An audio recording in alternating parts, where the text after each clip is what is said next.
নমস্কার, আমি জয়শ্রী। আমার নতুন ব্লগে আপনাদের সবাইকে স্বাগত জানাই। আজকের বিশেষ ব্লগে আপনাদের সাথে শেয়ার করতে চলেছি আমাদের বাড়ির জন্মাষ্টমী উদযাপনের কিছু মুহূর্ত। আজকের দিনটা খুবই মনোরম। সকালবেলায় একটু বৃষ্টিও হয়ে গেছে, তাই আবহাওয়া বেশ ভালো আজকে। এখন শ্রী জগন্নাথ দেবের স্নান পর্ব শুরু হয়ে গেছে। প্রথমে ঘি দিয়ে ভালো করে গায়ে মাখানো হয়েছে, তারপর গঙ্গা জল ও দুধ দিয়ে স্নান করানো হচ্ছে। এটা অত্যন্ত পবিত্র মুহূর্ত। এই মুহূর্তগুলি দেখার জন্য মানুষ অনেক দূরে দূরে পাড়ি দেয়। আজকে এই মুহূর্তটি আপনাদের আমি ব্লগে শেয়ার করছি। এরকমভাবে শ্রী বলরাম দেবকে এবং সুভদ্রা দেবীকেও স্নান করানো পর্ব চলছে। আজকের মূল আকর্ষণ গোপাল ঠাকুর। এখন ওনার স্নান পর্ব চলছে। উনি এত ছোট যে হয়তো স্নান পর্বটা ঠিকই ভিডিওতে ধরা পড়েনি, কিন্তু ওনার মিষ্টি চেহারাটা ঠিকই ধরা পড়েছে। স্নান পর্ব শেষ হয়ে যাওয়ার পর এখন দেবতাদের নতুন পোশাক এবং অলংকারে সাজানো হচ্ছে। এই দেখুন, আমাদের গোপাল ঠাকুর রেডি হয়ে গেছে। এখন শ্রী জগন্নাথ দেবের রেডি হওয়ার পালা।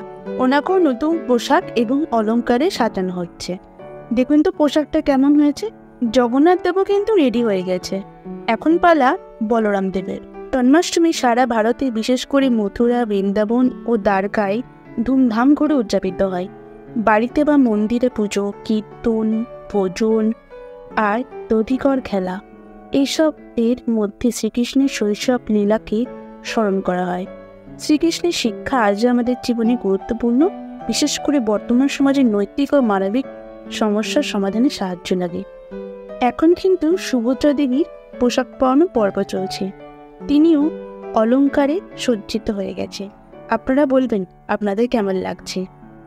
এখন দেবতাদের সিংহাসনে বসানো হচ্ছে। জানেন, আগের বছর এই দিনে আমাদের বাড়ি গোপাল ঠাকুর প্রতিষ্ঠা হয়েছিল।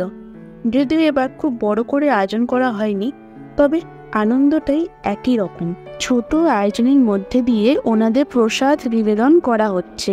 এবার গোপাল ঠাকুরও সিংহাসনে বসে গেলেন। আপনারা কমেন্টে বলবেন কেমন লাগছে প্রত্যেকটা ঠাকুরকে। এইদিকে ভোগ রান্না হচ্ছে। এখানে আদশা ভাজা চলছে। আদশা কিন্তু প্রায় ভাজা হয়ে গেছে, এটাই লাস্ট লট ছিল। এখানে লুচি ভাজা হয়ে গেছে, তালের বড়াগুলো হয়ে গিয়েছে। তালের বড়ার রেসিপিটা আর আপনাদের সাথে শেয়ার করা হয়নি, আমি তার জন্য ক্ষমা প্রার্থী। আমি এক ফাঁকে গিয়ে মিয়ামোর থেকে কেক নিয়ে এসেছিলাম। এটি হলো জন্মাষ্টমীর স্পেশাল কেক। এর দাম 400 টাকা মাত্র। এটা একদম এগলেস, খেতেও সেটা দুর্দান্ত। এখানে ভগবানের জন্য 5 রকমের মিষ্টি সাজানো হচ্ছে। জন্মাষ্টমী শুধু ভগবান শ্রীকৃষ্ণের জন্ম উদযাপনের দিন নয়, এটি ধর্ম ও ন্যায় প্রতিষ্ঠার প্রতীক। শ্রীকৃষ্ণ আমাদের শিখিয়েছেন কীভাবে প্রতিদিন জীবনে ধর্ম, কর্ম ও ভক্তির গুরুত্ব বজায় রাখতে হয়। এদিকে দেখুন, ভগবানের জন্য ভোগের থালিও সাজানো হয়ে গেছে। এখানে লুচি, তালের বড়া, ছোলার ডাল, পায়েস, অনেক কিছু ছিল, মালপোয়া। এখন ভগবানকে এক এক করে ভোগ নিবেদন করে দেয়া হচ্ছে। চলুন এবার জেনে নিই জন্মাষ্টমীর ইতিহাস। শ্রীকৃষ্ণ জন্মাষ্টমী হল হিন্দু ধর্মের একটি অত্যন্ত গুরুত্বপূর্ণ উৎসব। এই দিনে আমরা শ্রীকৃষ্ণের জন্মদিন পালন করি। ইতিহাস মতে ভগবান শ্রীকৃষ্ণের জন্ম হয়েছিল দাপর যুগে বৃন্দাবনের কারাগারে। মাতৃদেবী দেবকী এবং পিতা বসুদেবের 8 নম্বর সন্তান ছিলেন শ্রীকৃষ্ণ। শ্রীকৃষ্ণের জন্মদিন পালনের প্রথা অনেক পুরনো। জন্মাষ্টমী উপলক্ষে আমরা কৃষ্ণের জন্মের সেই দুঃখ সুখ মিশ্রিত কাহিনী স্মরণ করি, যেখানে দেবকী ও বসুদেবের সন্তান হিসেবে কৃষ্ণের আবির্ভাব হয়। এই বিশেষ দিনটিতে কৃষ্ণ ভক্তদের কাছে আলাদাই গুরুত্ব বহন করে।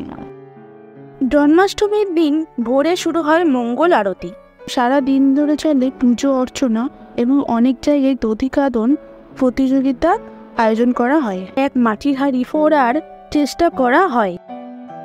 বৃন্দাবন, মথুরা এবং গোকুলের মতো জায়গায় জন্মাষ্টমী উৎসবের এক বিশেষ আকর্ষণ হল কৃষ্ণলীলা।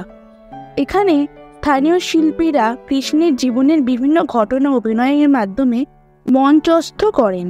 এই প্রদর্শনীও এতটাই জনপ্রিয় যে হাজার হাজার মানুষ দূর দূরান্ত থেকে এসে এটি উপভোগ করেন। জন্মাষ্টমীর আরেকটি মজাদার দিক হলো ছোট ছোট শিশুদের শ্রীকৃষ্ণ বা রাধার মতো সাজানো। বিশেষ করে শিশুরা কৃষ্ণের ঐতিহ্যবাহী পোশাক, ময়ূরের পাখা, বাঁশি এবং মুকুট পরে অংশগ্রহণ করে। এই দৃশ্যটা সকলের মন ছুঁয়ে যায়। চলুন এখন সবাই গোপুকে মানে গোপাল ঠাকুরকে স্মরণ করে কেকটা কেটে নিই। দিন কত ছোট ছোট হাতে চলে এসেছি কেক কাটার জন্য। কেক কাটা তো হয়ে গেছে, পুজোও শেষ। এবার এক এক করে ভোগ এবার নিচে নিয়ে যাওয়ার পালা। এই দেখুন বাচ্চারা কি সুন্দর এক একটা ভোগ নিচে রেখে যাচ্ছে। এবার চলুন খেয়ে নি, সারাদিন আজ কিচ্ছু খাওয়া হয়নি। তো বাচ্চারা এখানে বসে পড়েছে, আমিও বসে পড়েছি। এই দিকে দেখুন এখানে রান্না হচ্ছে এখন বেগুনিগুলো কিন্তু ভালোই ফুলেছে, তাই না বলুন? আর এখানে হয়েছে খিচুড়ি। চলুন এবার খেয়ে নিই। গীতায় শ্রীকৃষ্ণ বলেছেন, যেখানেই ধর্ম বৃদ্ধি পায় সেখানেই ধর্ম প্রতিষ্ঠার জন্য আবির্ভূত হয়। এই ছিল আমাদের বাড়ির জন্মাষ্টমী উদযাপন। আশা করি আপনাদের ভালো লেগেছে।